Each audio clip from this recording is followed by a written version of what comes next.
야고보서의 핵심적인 교훈이라고 한다면 살아있는 믿음을 증거한다는 것입니다. 믿음이 살아있다면 그 믿음으로 하나님께 의롭다함을 얻을 뿐만 아니라 또한 그 믿음으로 하나님의 계명의 말씀을 따라서 순종하는 믿음의 행위가 수반된다. 이게 우리가 일반적으로 다 아는 야고보서의 교훈이라고 하겠습니다. 마틴 루터는 이르기를 이 야고보서를 소위 지푸라기 복음이다. 이런 식으로 좀 이해를 해서 믿음의 그 가치를 강조를 하고, 그래서 사람이 행위가 아니라 믿음으로 의롭다함을 얻는다라는 것을 강조하면서 야고보서가 믿음으로만 아니라 행위로 의롭다함을 얻는다라고 하는 이것에 대해서 잘못 오해를 해가지고 이것을 그렇게 지푸라기 복음이다 이렇게 표현을 했다고 합니다. 자, 그러나 우리가 성경을 바르게 그리고 믿음을 바르게 이해를 하면 반드시 우리가 믿음으로 하나님 앞에 의롭다함을 얻는다는 것은 성경의 진리요, 사도 바울이 그렇게 우리에게 전한 복음도 그와 같은 것입니다. 그리고 성경도 오직 하나님 앞에서 죄인이 의롭다함을 얻는 것은 율법 행위가 아니고 믿음으로 의롭다함을 얻는다. 이것은 성경 전체의 가르침입니다. 그러면 어찌하여 행위가 같이 있어야 된다고 말을 하느냐? 여기에서 소위 우리가 루터란의 그런 이해와 소위 칼빈주의라고 하는 개혁주의의 이해가 갈린다. 우리가 이렇게 말을 할 수 있습니다. 자, 오늘 본문을 보면 야고보 사도는 8절에 내 이웃 사랑하기를 네 몸과 같이 하면 최고의 법을 지키는 것이다. 여기에서 최고의 법이란 바로 하나님의 율법을 얘기하는 거죠.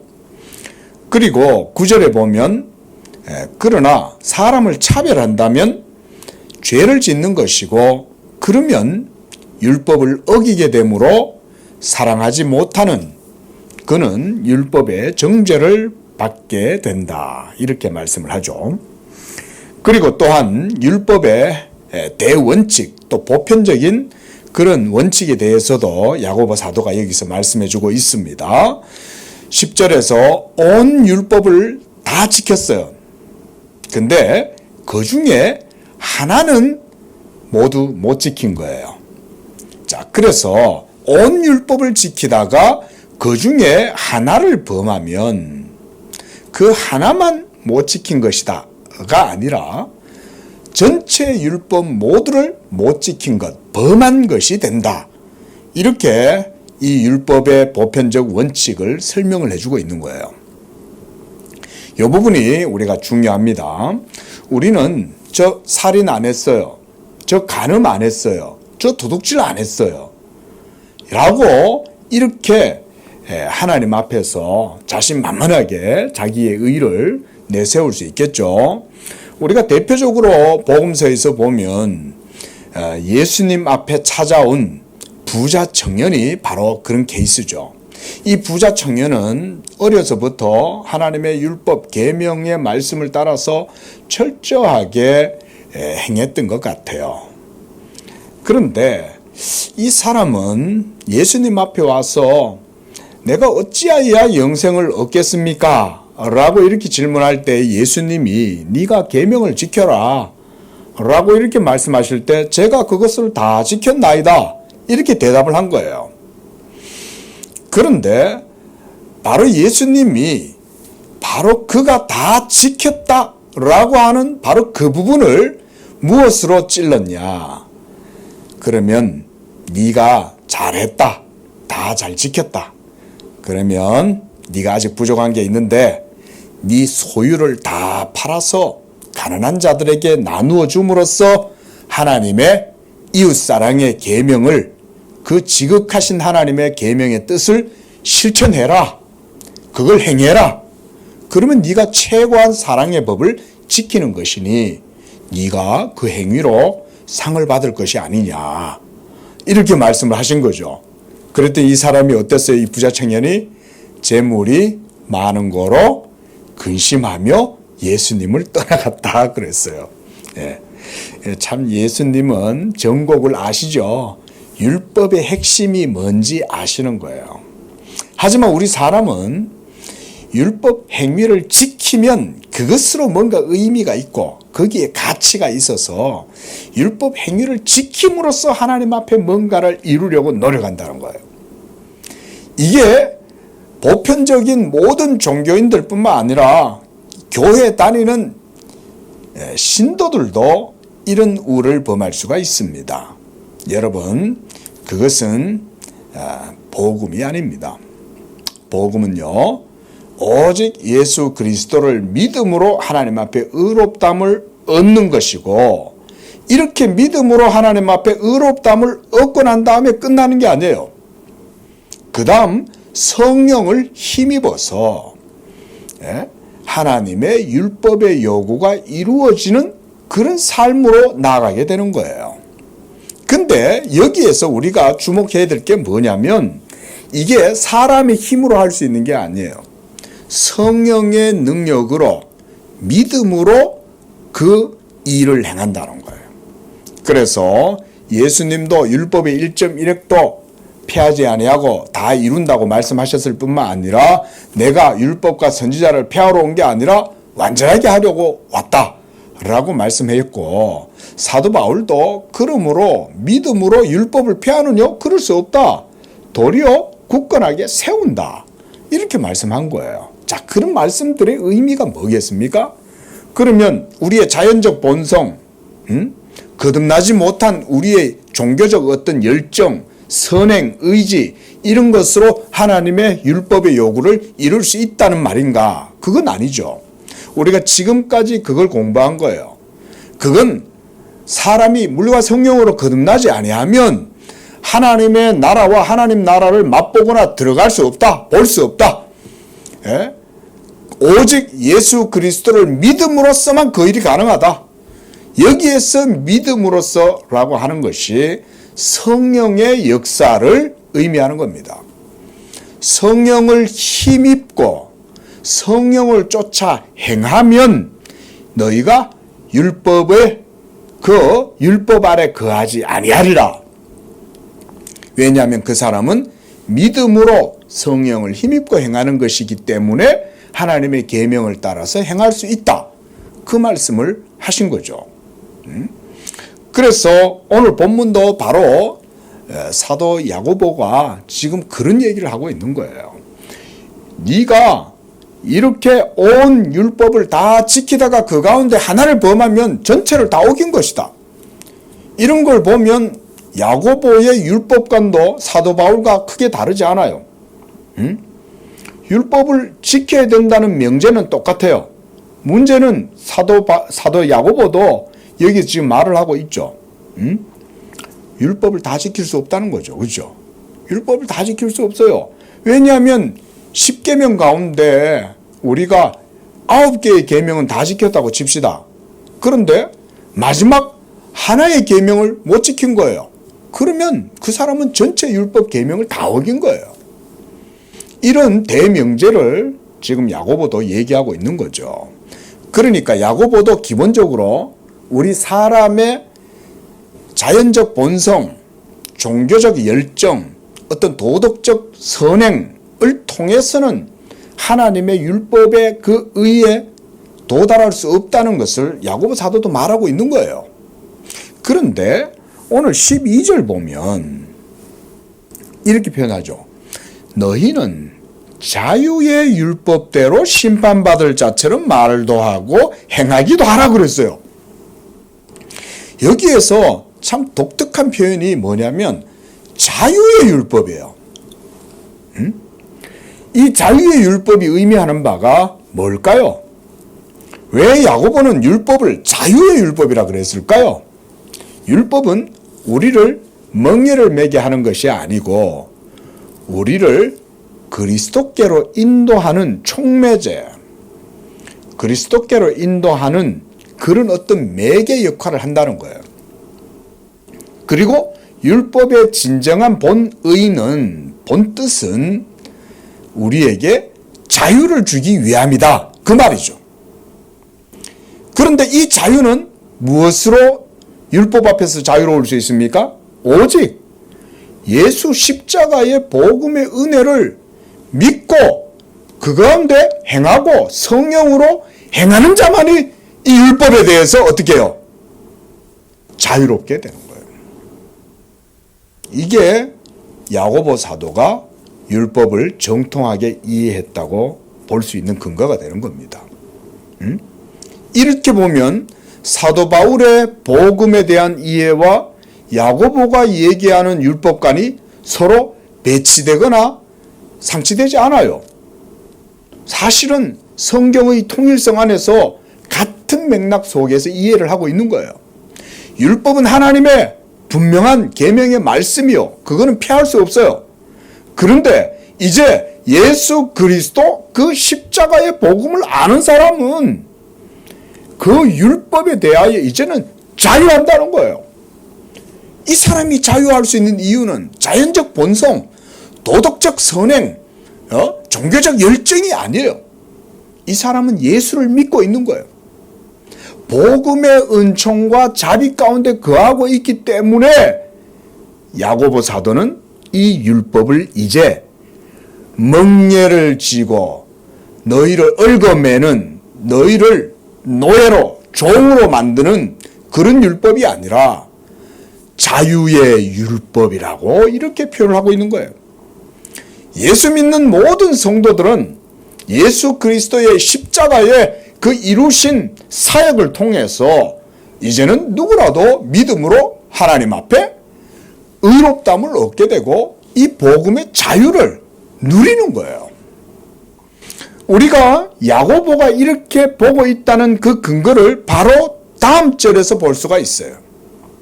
그래서 야고보 사도는 13절에 바로 이 긍휼, 이것에 대해서 말을 하고 있는 겁니다. 왜 야고보 사도는 하나님의 준엄한, 엄격함, 삼엄한 그런 율법을 말하면서 긍휼에 대해서 말할까요? 여기에서 긍휼이 의미하는 바가 뭘까요? 그건 바로 하나님의 무한한 자비에 원천을 두고 있는 복음을 얘기하는 거예요. 우리가 지난주까지 공부를 하면서 말씀드렸잖아요. 복음의 원천은 무엇이다? 하나님의 자비하심이다 그랬어요. 자, 그래서 13절을 보면 긍휼을 행하지 아니하는 자에게는 긍휼 없는 심판이 있다. 이거는 무슨 말이냐면 긍휼 없는 심판이란 율법 앞에서 자기의 의를 내세우고 자랑하면서 그걸로 다른 사람을 판단하고 그 기준으로 모든 의를 행하려고 하는 사람들 앞에는 율법의 준엄함으로 심판받는다, 이 말인 거예요. 하지만 예수 그리스도를 믿고 그 복음의 은총과 자비하심 가운데 거하는 사람은 어떻게 되겠습니까? 긍휼이 심판을 이기고, 이것은 율법의 준엄함, 삼엄함, 하나님의 진노, 하나님의 공의의 형벌, 이런 것들을 이긴다는 거예요. 그리고 자랑한다. 긍휼은 복음으로 말미암아 자랑하는 거예요. 그 얘기를 하고 있는 거예요. 자, 야고보 사도가 복음을 모릅니까? 우리가 읽었던 8절에서 13절까지만 봐도 야고보 사도는 복음에 대해서 정확하게 알고 있는 거예요. 이렇게 이해를 하면 사도 바울의 복음 이해와 야고보의 복음 이해가 서로 다르지 않아요. 율법은 이제 그리스도 예수 안에 있는 자들에게는 어떤 율법? 멍에예요? 아니죠. 자유의 율법인 거예요. 성령을 쫓아 행하는 자들은 율법에 있어서 자유롭게 행할 수 있는 거예요. 자, 자유라고 하는 개념은 하나님의 계명을 벗어나서 자유는 아닙니다. 그거는요 사망이에요. 죽음이에요.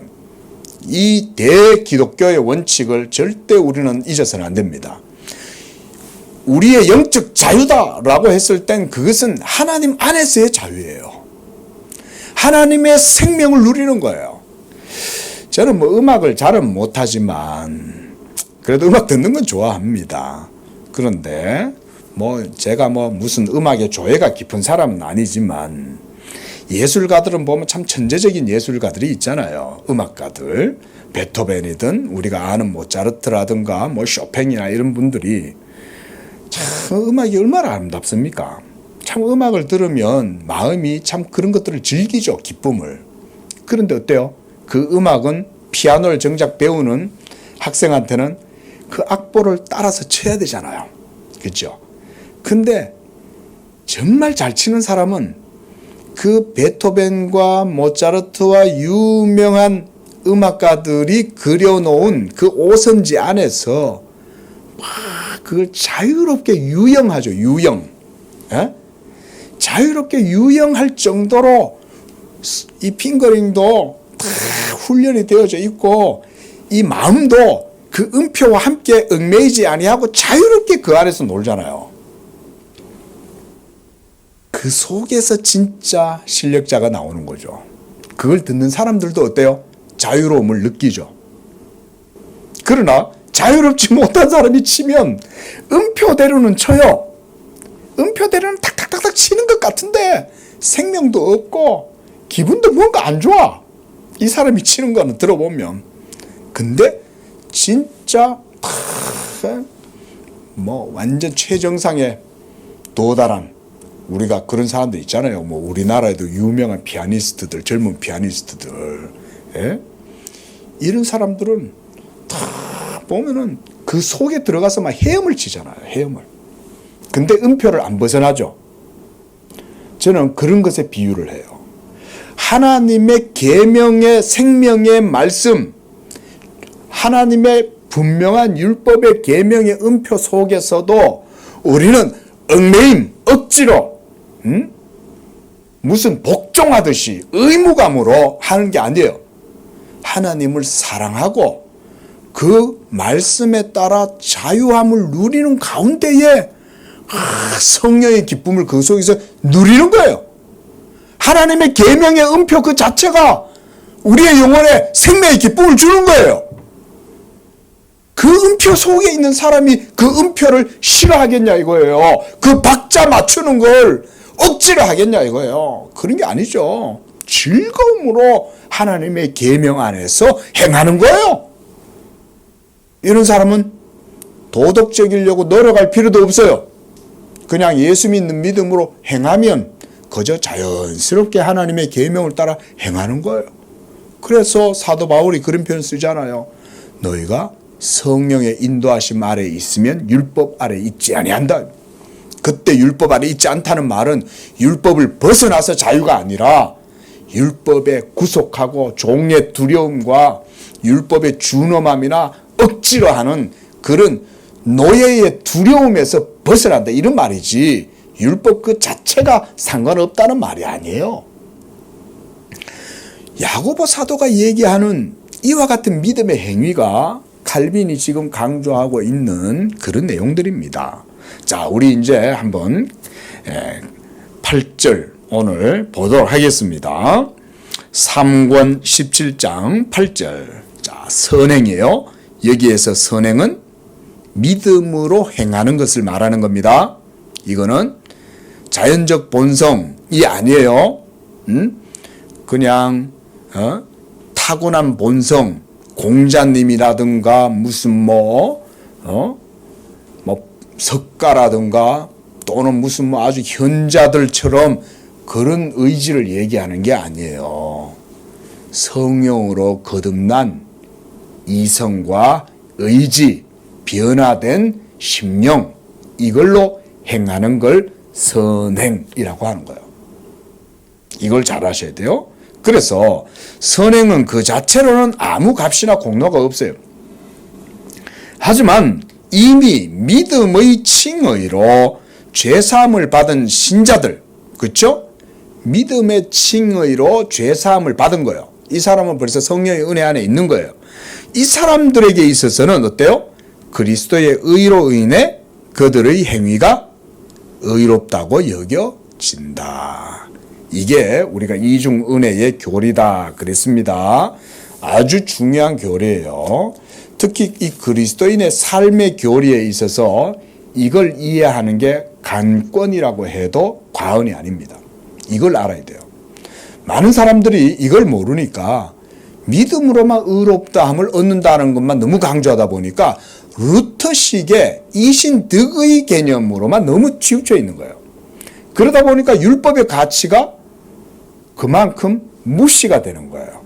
그러다 보니까 하나님 앞에서의 언약의 삶이 바로 예수 믿음의 삶이고 성령을 쫓아 행하는 선한 성도들의 삶과 선행을 위한 열심이 상대적으로 절하되겠죠. 강조가 되지 않는 거예요. 이게 저는 한국 교회에 빨리 개혁되어야 할 중요한 내용 가운데 하나라고 생각을 합니다. 한국 교회는 열정도 있어요. 믿음에 대한 교리적 강조, 이신칭의에 대한 강조도 있어요.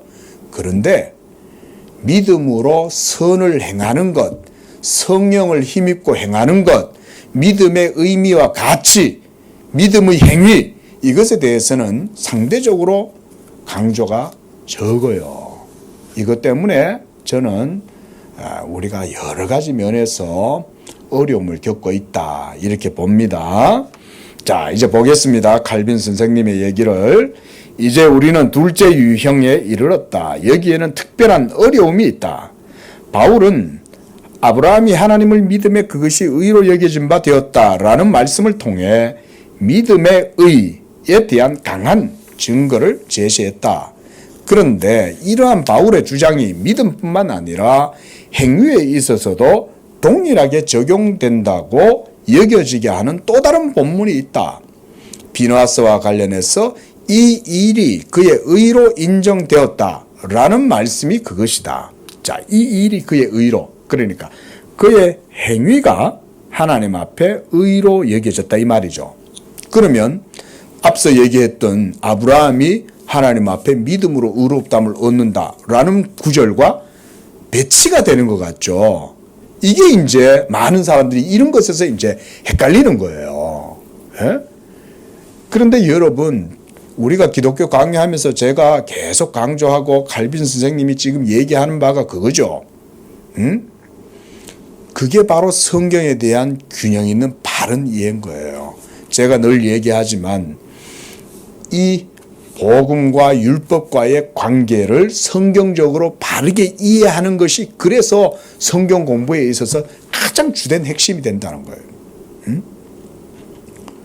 성경 공부를 한다는 건 결국 그걸 배우는 거예요.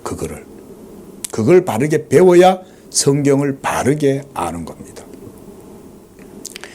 자, 그래서 이를 구실로 삼아 우리의 대적자들은 마치 이 사안을 정복하기라도 한 듯 실로 우리는 믿음이 없이 의롭다함을 얻지 못하지만 오직 믿음을 통해서만 의롭다함을 얻는 것은 아니고 우리의 의를 완성하는 것은 행위라고 단정한다.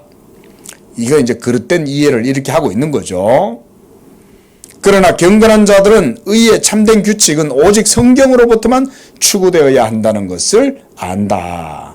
나는 그들이 억지를 버리고 어떻게 성경이 그 자체로 올바른 조화, 이게 바로 율법과 복음에 대한 바른 관계의 이해예요.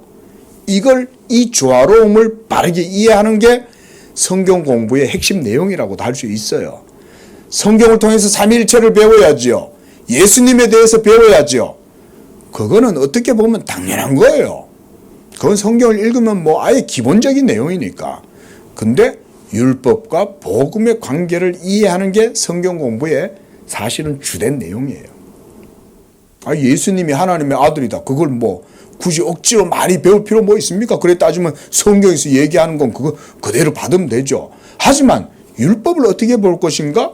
복음을 어떻게 볼 것이며 그 차이와 또 통일성을 어떻게 이해할 것이냐? 조화롭게 이해하는 것, 그거는 어려워요. 쉬운 일이 아니에요. 그러니까 사도 바울도 모든 서신에서 대부분의 내용이 이 율법과 복음을 설명하는 것에 사도 바울도 다 포커스가 거기에 역점이 주어져 있잖아요. 사도 바울이 선택론을 설명하는 거 봤습니까? 사도 바울은 예정론을 설명하지 않아요. 그냥 선언해버려요. 그건 설명의 영역이 아니에요. 하지만 율법과 복음의 관계는 설명이 필요해요. 예정론은 설명할 필요 없죠. 하나님이 그리스도 예수 안에서 택하셨어. 예수 믿는 사람들은 하나님이 택하셨기 때문에 믿는 거야. 이렇게 선언만 해도 사실은 크게 뭐 문제 없잖아요. 그걸 뭐 우리가 더 이상 파고들 것도 없고. 하지만 율법과 복음의 관계를 조화롭게 이해하는 건 성경을 균형 있고 바르게 배우는 게 중요하다. 그 밑에 문단입니다. 바울은 믿음의 칭의가 자기들 자신의 의가 결여된 자들의 피난처라는 것을 알고 있기 때문에 믿음으로 의롭다함을 얻게 되는 모든 사람은 행위의 의로부터 제외된다고 담대하게 추론한다. 이 사도 바울의 내용이죠. 이것이 모든 신자에게 공통된 것임이 확실하기 때문에 이 사실에 기초하여 바울은 동일한 확신을 가지고 아무도 행위로 의롭다함을 얻을 수 없다고 단정한다. 율법 행위로는 의롭다함을 얻지 못하고 하나님 앞에 의롭다함을 얻는 것은 믿음으로 되는 줄 우리가 인정하노라. 그렇게 얘기했다는 거예요. 달리 말해서 행위로부터 어떤 도움이 없이도 의롭다함을 얻게 된다는 것이다. 그러나 행위가 그 자체로 어떤 작용을 하는지 그것을 논하는 것과 행위가 믿음의 의가 수립된 이후에는 어떤 자리를 차지하는지에 관해 가지고 논하는 것은 사도 바울의 논지와는 별개의 내용이다 이 말인 거예요. 자, 사도 바울이 지금까지 복음을 통해서 강조한 바가 바로 이신칭의 오직 예수 믿음으로 의롭다함을 얻는다는 거 아닙니까? 이거를 강조한 거죠. 예수 믿음을 강조한 거죠. 그러나 사도 바울이 행위의 가치에 대해서 말을 안 했을 뿐이죠. 그렇죠? 하지만 사도 바울은 이런 말은 했죠. 믿음이 율법을 폐하느냐? 그럴 수 없느니라 그랬잖아요. 그러면 우리가 이 이신칭의 오직 믿음으로 의롭다함을 얻는다는 것과 율법을 폐하지 않는다 라고 하는 이 말씀을 어떻게 조화롭게 이해를 해야 되느냐 그 말인 거죠. 그렇잖아요. 그렇지 않으면 우리가 율법을 자칫하면 폐해버리면 율법 폐기론이 되어버리잖아요. 또 이걸 조화롭게 이해를 못하면 율법주의로 또 흘러가 버리잖아요. 그러니까 이거를 바르게 이해해야 된다. 지금 칼빈이 얘기하는 건 그러니까 이 맥락에서 바울도 말하고 있는 게 아니기 때문에 이거는 사안이 다르다는 거예요. 그러므로 요거는 요거대로 우리가 교리적으로 논증을 하고 설명을 해야 되겠죠. 성도들도 그렇게 배워야 되는 거예요. 지금 지금까지 17장에 들어와서 얘기하고 있는 게 바로 이런 내용이죠. 그렇죠? 행위가 제일 밑에 문단 그 가치에 따라 값으로 결정되어야 한다면 하나님의 면전에 드러내기에는 가치가 없을 것이다 라고 우리는 말한다. 그렇죠? 그러니까 복음 얘기 안 하고 도덕 설교하는 사람들은 짐을 지우는 거예요. 짐을. 자기는 도덕적으로 완전하지도 않으면서 신도들한테는 도덕적으로 살으라고 설교하는 거예요. 그럼 위선이죠. 이런 게 문제인 거예요. 이게 복음을 전하지 않으면 이런 문제가 생기는 거예요. 그러니까 목사는 도덕 설교해서는 안 돼요. 오직 예수의 복음과 또 복음만 말하면 안 돼요. 복음만 말한다고 이신칭의만 말하다 보면 자칫하면 루터식의 그런 건강하지 못한 그런 오류를 범하는 거예요. 복음을 바르게 안다는 건 율법과의 우리가 말했지만 이 차이를 분명하게 이해를 해야 돼요. 이걸 바르게 해서 구별을 해가지고 이 구별을 통해서 성도들을 복음과 율법의 관계 가운데 조화롭게 이해할 수 있도록 가르쳐줘야 돼요. 자, 그래서 사람은 하나님 앞에서 자랑할 만한 어떤 행위도 없다. 사람은 행위의 도움을 모두 박탈당한 채 오직 믿음으로 의롭다함을 얻게 된다. 그러므로 우리는 칭의를 다음과 같이 정의한다. 그리스도께 받아들여져서 그와 교제하는 데에 이른 죄인은 그의 은혜에 의해서 하나님과 화목하게 된다. 그리스도의 피로써 깨끗하게 된 죄인은 죄사함을 받고 자기의 것과 다름없는 그리스도의 의로서 옷 입는다.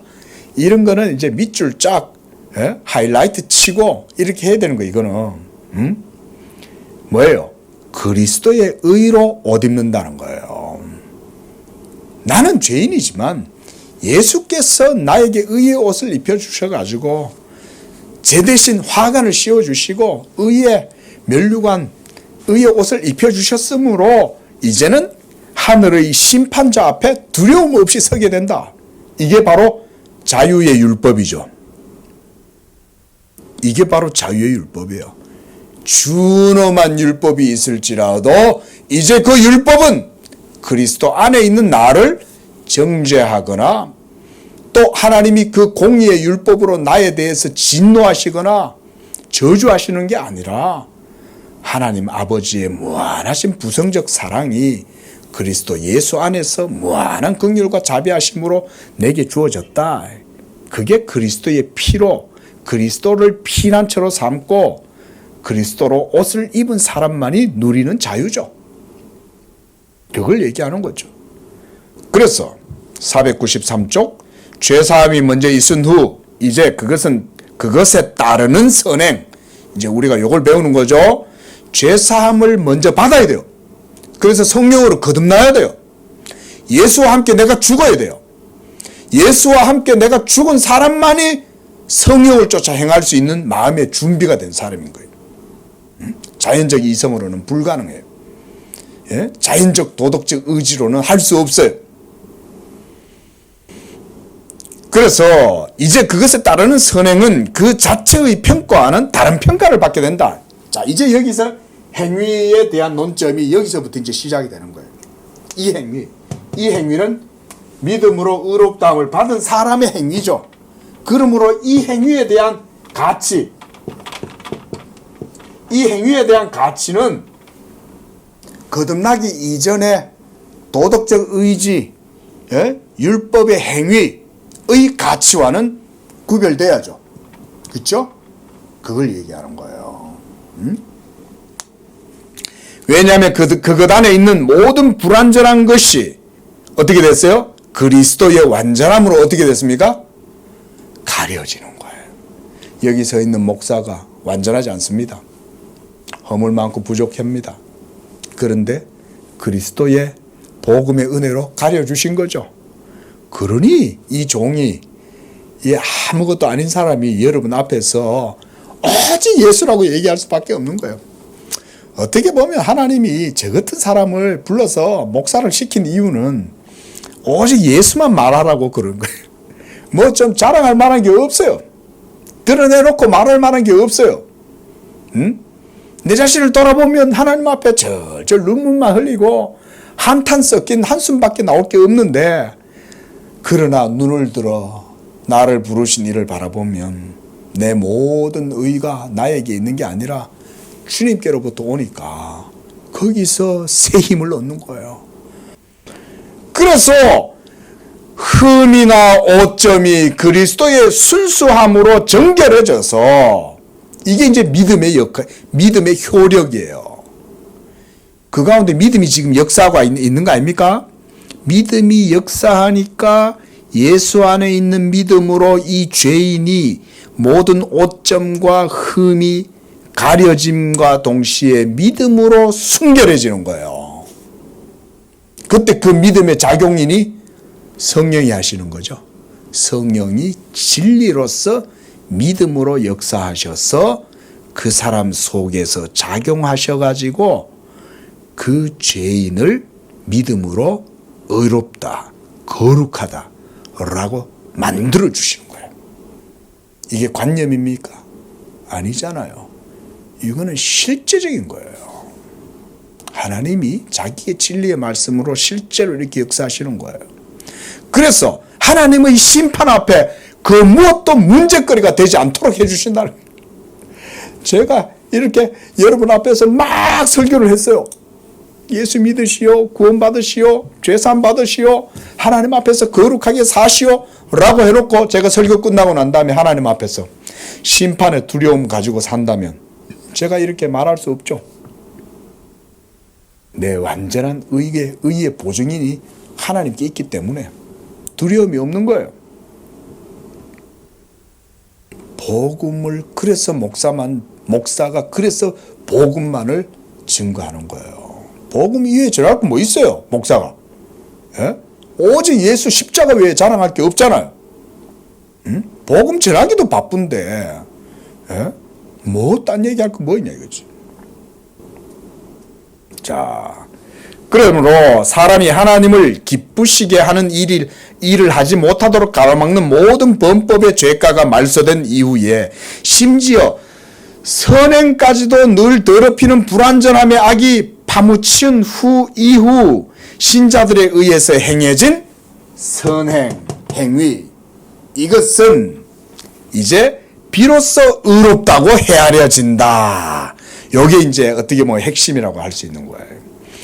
성도의 선행은, 행위는 하나님 앞에 의롭다고 여기서 이제 번역을 헤아려진다 그랬잖아요. 하나님이 여겨주신다는 거예요. 이걸 받아주신다는 거예요. 이거를. 자, 말씀드렸지만 하나님은 자기의 것을 받으신다 그랬어요. 하나님이 자기의 것을 받는다는 것은 하나님의 의에 만족되는 가치를 하나님이 받는다는 거예요. 응? 하나님이 만족하시지 않는데 어떻게 받겠어요? 예? 우리의 선행이나 우리의 노력이나 의지로 하나님 받으시도록 하는 게 아니에요. 그거는 이교예요, 이교. 그건 이방 종교예요. 그러나 예수 그리스도를 믿음으로써 하나님의 의에 일치하면 하나님이 우리의 연약함과 허물과 오점 이 모든 것들을 다 그리스도로 말미암아 덮어주시고 그 그리스도의 그 의를 하나님이 기뻐하심으로 우리도 받아주시는 거예요. 자, 그래서 그 다음 이렇게 붙여놨네요. 동일한 말이지만 이 행위를 의로 여김을 받는다 라고 이렇게 설명을 해놨습니다. 자, 9절입니다. 믿음의 칭의는 행위의 의의 시작이요 근본이요 원인이요 증거이고 실체이다 그랬습니다. 만약 누군가 믿음의 의에 대해 논쟁을 일삼으면서 나를 반대한다면 먼저 나는 사람이 살아가면서 한두 가지 거룩한 행위를 한다고 해도 나머지 행위에서 율법을 범하면 의롭다고 여겨질 수 있는지 질문을 던진다.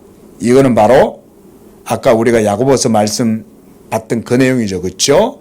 사람이 율법의 모든 것들을 다 행하다가 한 가지에 거치고 잘못하면 전체 율법을 다 어긴 것과 같다 이 얘기예요. 자, 넘어가겠습니다. 그 밑에서 두 번째 줄, 율법의 처벌 규정에서 포고되고 선언되듯 율법의 모든 계명을 끝까지 완수하지 않는 자에게는 누구나 저주가 임할 것이기 때문이다.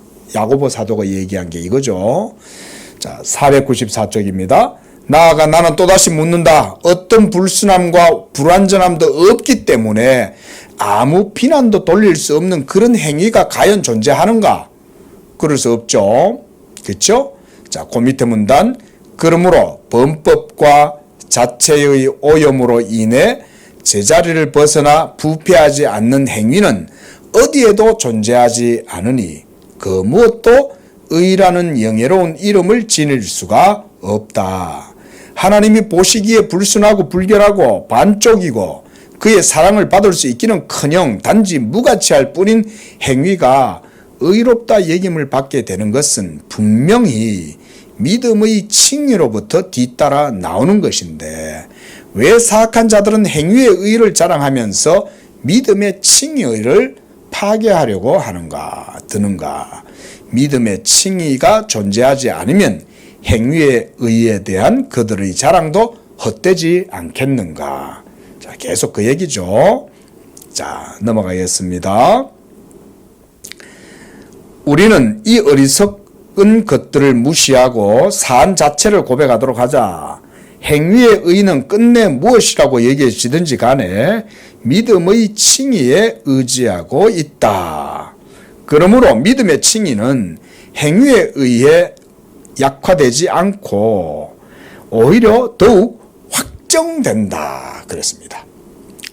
그리하여 그 힘이 놀라우리만큼 강하게 빛난다. 또한 우리는 값 없는 칭의 이후에 따르는 행위가 칭찬을 받게 된다고 해서, 자 보세요. 자, 칭의 이후에 따르는 행위가 칭찬을 받는다고 해서 행위가 믿음 대신에 사람을 의롭게 하는 자리에 있는 건 아니라는 거죠. 있죠? 예?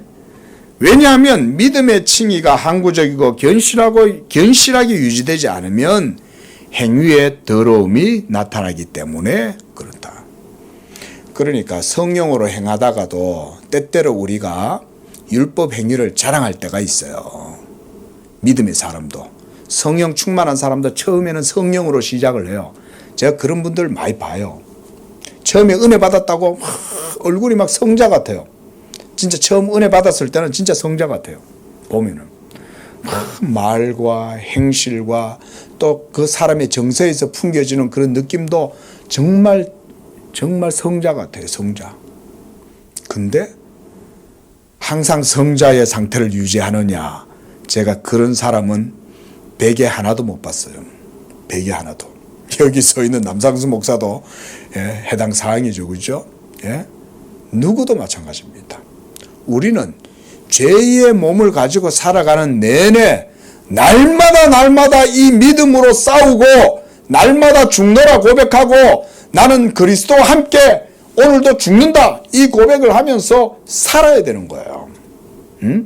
자기 십자가를 지고 가야 되는 거예요. 성령 충만함을 받아가지고 완전 성화에 이르는 완전 영화에 이르는 사람은 한 사람도 없어요. 아니 하나님의 거룩한 종인 바울도 오라 나는 공고한 사람이로다 이 사망의 몸에서 누가 나를 건져내려고 이렇게 탄식하면서 하나님 앞에 오늘도 나는 죽노라 라고 고백하는데 아니 무슨 뭐 기도 원장이 대수예요? 무슨 뭐 유명한 부흥 강사가 대수예요? 여러분 절대 그런 데 속으면 안 됩니다. 이런 교리를 바로 배워야 돼요. 성경이 하나님의 말씀이 성도의 복음의 신앙에 대해서 뭐라고 얘기하는지를 배워야 돼요. 바르게. 익한다고 막 대수다 생각하면 안 돼요. 이제는 빨리 그런 거에서 벗어나야 됩니다. 자, 그래서 진정 사람이 믿음으로 의롭다함을 얻게 되면 그 자신이 의로울 뿐만 아니라 그 행위도 그 가치 이상으로 의롭다 헤아려진다. 이제 요거는 9절에서 얘기했던 것과도 같죠. 그렇죠? 이렇게 자 제가 이제 저도 나름대로는 설명을 드린 것 같아요. 자 간단히 요약을 하면 자연적 이성과 도덕적 종교적 의지 열정을 갖고는 절대 안 된다. 사람이 물과 성령으로 거듭나야 된다. 그건 바로 믿음이다 그랬어요. 오직 예수 믿음으로만 하나님 나라를 들어갈 수 있고 하나님 나라를 볼 수 있어요. 하나님 나라를 본다는 말은 이걸 행한다는 말과 같다고도 할 수 있어요. 예? 왜냐하면 그 사람은 이제 영적인 것을 보게 되니까. 이 사람 속에 믿음이 역사할 때 성령이 역사하신다. 성령이 역사함으로 이 믿음의 역사를 통해서 이 사람은 이제 믿음의 수고를 한다. 선한 행위를. 그리고 하나님은 이 행위 자체를 의롭다고 여겨주는 게 아니라 이 믿음으로 말미암는 칭의가 따르기 때문에 이 행위를 의롭다고 여겨주신다. 이것이 이제 이중은혜 교리의 기본적이고 핵심적인 내용이죠. 그리고 이 행위는 그 자체가 뭘 가진다? 가치를 가진다. 왜? 그가 믿음으로 성령을 쫓아 행했기 때문에 믿음으로 행한 그의 선행은 하나님이 의롭다고 여겨주시고 헤아려 주신다. 그러므로 이것을 가치 있게 여겨줌으로 이 행위 속에 흠이 있고 오점이 있고 연약함이 있고 불순함이 섞여 있을지라도 하나님은 자기의 자비하심과 선하심으로 이 행위를 받아주시고, 그래서 이 행위의 가치가 제가 말씀드렸죠. 우리가 그냥 수치로 만약에 3개다, 이 행위의 가치가 3이다 라고 할지라도 하나님이 자기의 호의, 후하심, 이런 것을 통해서 3개를 7개로 여겨주신다.